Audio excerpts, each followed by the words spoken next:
Welcome back to my YouTube channel. ನಾವು ಈ ಒಂದು ವಿಡಿಯೋದಲ್ಲಿ ಸಂದರ್ಭಗಳನ್ನು ಯಾವ ರೀತಿ ಬರೀಬೇಕು ಅನ್ನೋದನ್ನು ನೋಡೋಣ.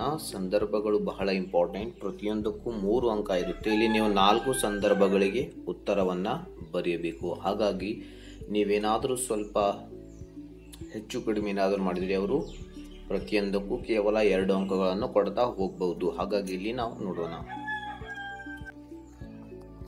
ಪ್ರತಿಯೊಂದು ಸಂದರ್ಭದಲ್ಲಿಯೂ ಕೂಡ 3 ಪಾಯಿಂಟ್ಸ್ಗಳನ್ನು ನೀವು ಸರಿಯಾಗಿ ಬರೀಬೇಕು. ಮೊದಲನೆಯದಾಗಿ ಅಲ್ಲಿ ಕೊಟ್ಟಿರುವಂಥ ಸಂದರ್ಭದಲ್ಲಿ ಕೊಟ್ಟಿರುವಂಥ ಪ್ರಶ್ನೆಯ ಒಂದು ಆಯ್ಕೆ. ಎರಡನೆಯದಾಗಿ ಸಂದರ್ಭ. ಇಲ್ಲಿ ಮೂರನೆಯದಾಗಿ ಅದರ ಒಂದು ವಿವರಣೆ. ಈಗ ನಾವು ಒಂದೊಂದೇ ಪಾಯಿಂಟ್ಸನ್ನು ಇದರಲ್ಲಿ ನೋಡೋಣ. ಆಯ್ಕೆಯಲ್ಲಿ ಏನನ್ನ ಬರೀಬೇಕು, ಸಂದರ್ಭದಲ್ಲಿ ಏನೇನನ್ನ ಬರೀಬೇಕು ಮತ್ತು ವಿವರಣೆ ಏನೆಲ್ಲ ಒಳಗೊಂಡಿರಬೇಕು ಅನ್ನೋದನ್ನು ಒಂದೊಂದಾಗಿ ಪಾಯಿಂಟ್ಸ್ ಈಗ ನೋಡೋಣ. ನೀವು ಆಯ್ಕೆಯನ್ನು ಬರೆಯುವಾಗ ಆಯ್ಕೆಯಲ್ಲಿ ನಾವು ಮುಖ್ಯವಾಗಿ 3 ಪಾಯಿಂಟ್ಸ್ಗಳನ್ನು ಇಲ್ಲಿ ಬರೀಬೇಕು. ಒಂದು, ಯಾವ ಒಂದು ಗದ್ಯ ಭಾಗದಿಂದ ಆ ಒಂದು ವಾಕ್ಯವನ್ನು ಆಯ್ಕೆ ಮಾಡಿಕೊಳ್ಳಲಾಗಿದೆಯೋ ಆ ಒಂದು ಗದ್ಯ ಭಾಗದ ಕವಿಯ ಹೆಸರನ್ನು ನೀವು ಇಲ್ಲಿ ಕಂಪಲ್ಸರಿಯಾಗಿ ಬರೀಬೇಕು. First point. ಸೆಕೆಂಡ್ ಪಾಯಿಂಟ್, ಯಾವ ಗದ್ಯ ಭಾಗದಿಂದ ಈ ಒಂದು ವಾಕ್ಯವನ್ನು ಆಯ್ದುಕೊಳ್ಳಲಾಗಿದೆಯೋ ಆ ಗದ್ಯ ಭಾಗದ ಕೃತಿಯ ಹೆಸರನ್ನು ಸಹ ನೀವು ಇಲ್ಲಿ ಬರೀಬೇಕು. ಇನ್ನು ಮೂರನೇದಾಗಿ ಸಿ, ಗದ್ಯ ಭಾಗ ಅಥವಾ ಪದ್ಯ ಭಾಗ ಅಥವಾ ದೀರ್ಘ ಗದ್ಯ ಭಾಗ ಯಾವುದರಿಂದ ಆ ಒಂದು ವಾಕ್ಯವನ್ನು ಆಯ್ದುಕೊಳ್ಳಲಾಗಿದೆಯೋ ಅದರ ಹೆಸರನ್ನು ಸಹ ನೀವು ಇಲ್ಲಿ ಬರಿಬೇಕು ಆಯ್ಕೆದಲ್ಲಿ. ಈಗ ನಾವಿಲ್ಲಿ ಒಂದು ಉದಾಹರಣೆಯನ್ನು ತೆಗೆದುಕೊಂಡಾಗ, ಉದಾಹರಣೆಗೆ ತೆಗೆದುಕೊಳ್ಳಿ, ಯಾವುದೇ ಒಂದು ಸಂದರ್ಭದ ವಾಕ್ಯವನ್ನ ಮುಟ್ಟಿಸಿಕೊಂಡವನು ಎಂಬ ಒಂದು ಗದ್ಯ ಭಾಗದಿಂದ ತೆಗೆದು ನಿಮ್ಮ ಪ್ರಶ್ನೆ ಪತ್ರಿಕೆಯಲ್ಲಿ ಬಂದಿದೆ ಅಂದಾಗ ನೀವು ಮೊದಲು ಕವಿ ಹೆಸರು ಪಿ ಲಂಕೇಶ್ ಅವರು ರಚಿಸಿರುವಂಥ ಕೃತಿ ಸಮಗ್ರ ಕಥೆಗಳು, ಈ ಒಂದು ಕೃತಿಯಿಂದ ಆಯ್ದುಕೊಂಡ ಗದ್ಯ ಭಾಗ ಮುಟ್ಟಿಸಿಕೊಂಡವನು ಎಂಬ ಗದ್ಯ ಭಾಗದಿಂದ ಈ ಒಂದು ವಾಕ್ಯವನ್ನು ಆಯ್ದುಕೊಳ್ಳಲಾಗಿದೆ ಅಂತ ನೀವು ಬರೀಬೇಕು. ಈ 3 ಪಾಯಿಂಟ್ಸ್ಗಳು ನಿಮ್ಮ ಆಯ್ಕೆಯಲ್ಲಿ ಇದ್ದರೆ ನಿಮ್ಮ ಆಯ್ಕೆ ಇಲ್ಲಿಗೆ ಸಂಪೂರ್ಣ ಆಯಿತು. ನೆಕ್ಸ್ಟ್ ನಾವಿನ್ನ ಸಂದರ್ಭವನ್ನು ನೋಡೋಣ. ಇಲ್ಲಿ ಸೆಕೆಂಡ್ ಪಾಯಿಂಟ್ ಸಂದರ್ಭ.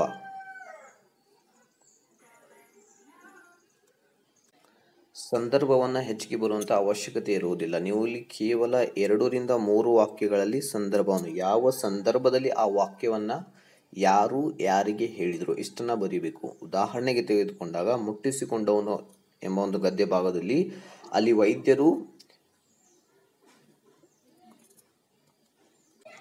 ವೈದ್ಯರು ಆಪರೇಷನ್ ಮಾಡಿ ಅಲ್ಲಿ ಪೇಷಂಟಿಗೆ, ಅಂದರೆ ಅದು ಹೆಸರು ಬಸಯ್ಯ ಇರ್ಬೋದು, ಬಸಯ್ಯನಿಗೆ ಸಲಹೆಯನ್ನು ನೀಡುವಾಗ ಅಲ್ಲಿ ಒಂದು ವಾಕ್ಯವನ್ನು ಹೇಳ್ತಾರೆ, ಈ ಕಣ್ಣಿಗೆ ಏನಾದರೂ ನೀರು ತಗುಲಿದರೆ ನಿನ್ನ ಕಣ್ಣು ಹೋಗುವಂಥ ಸಾಧ್ಯತೆ ಇದೆ ಅಂತ ಈ ಸಂದರ್ಭದಲ್ಲಿ ಹೇಳಿದರು. ಇಷ್ಟನ್ನು ಮಾತ್ರ ಇಲ್ಲಿ ಬರೀಬೇಕು.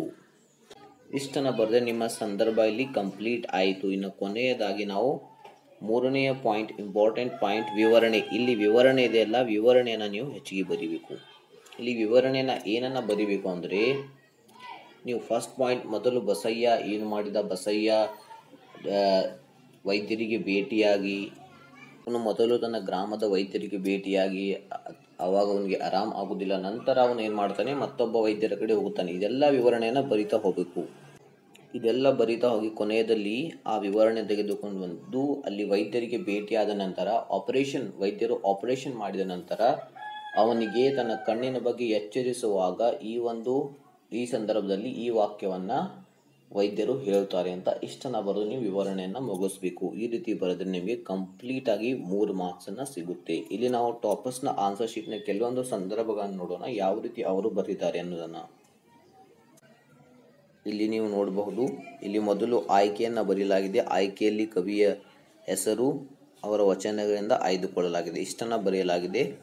ಅವರು ಯಾವ ಸಂದರ್ಭದಲ್ಲಿ ಈ ವಾಕ್ಯವನ್ನು ಹೇಳಿದರು ಅನ್ನೋದನ್ನು ಬರೆಯಲಾಗಿದೆ.